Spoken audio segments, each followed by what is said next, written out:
భారత వికలాంగుల హక్కుల పరిరక్షణ సమితి ఆధ్వర్యంలో తెలంగాణ రాష్ట్ర వికలాంగుల కార్పొరేషన్ చైర్మన్ గా నియమితులైనటువంటి ముత్తినేని వీరవర్మ గారిని మర్యాదపూర్వకంగా కలవడం జరిగింది. వారిని మర్యాదపూర్వకంగా కలిసి తెలంగాణ రాష్ట్ర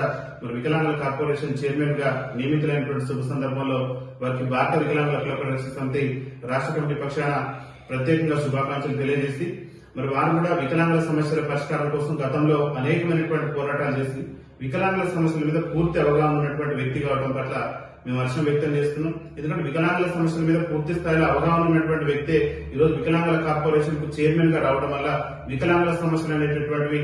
పరిష్కారానికి నోచుకుంటాయని చెప్పేసి భారత వికలాంగుల హక్కుల పరిరక్షణ సమితి రాష్ట్ర కమిటీ పక్షాన మేము ఆశిస్తున్నాం. ముఖ్యంగా కాంగ్రెస్ పార్టీ ఎన్నికల మేనిఫెస్టోలో గౌరవ ముఖ్యమంత్రి రేవంత్ రెడ్డి గారు ఏదైతే వికలాంగులకు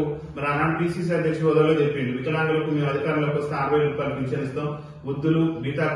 కార్మికులు, అదేవిధంగా వితంతువులకైతేనే ఒంటరి మహిళలకు వీళ్ళందరికీ కూడా పింఛన్ 4,000 రూపాయలు చేస్తామని చెప్పేసి ఆ రోజు ఎన్నికల్లో హామీ ఇవ్వడం జరిగింది. ముఖ్యంగా వికలాంగులకు విషయానికి వచ్చేసరికి ఆర్టీసీలో మహిళలతో పాటు వికలాంగులకు కూడా ఉచిత రవాణా సౌకర్యం కల్పిస్తామని అన్నారు. ప్రభుత్వం నేటి వరకు కూడా ఈ హామీలు నెరవేర్చలేదు కాబట్టి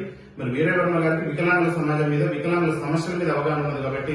ముఖ్యమంత్రి గారిని ఒప్పించి మెప్పించి కాంగ్రెస్ పార్టీ ఎన్నికల్లో ఇచ్చినటువంటి హామీలైనటువంటి ఈ వికలాంగుల పింఛన్ 50,000 పెంచడంతో పాటు ఆర్టీసీలో ఉచిత రవాణా, వికలాంగుల బ్యాక్లాగ్ ఉద్యోగాల భర్తీ లాంటి అంశాలను త్వరితగతిన పరిష్కరించే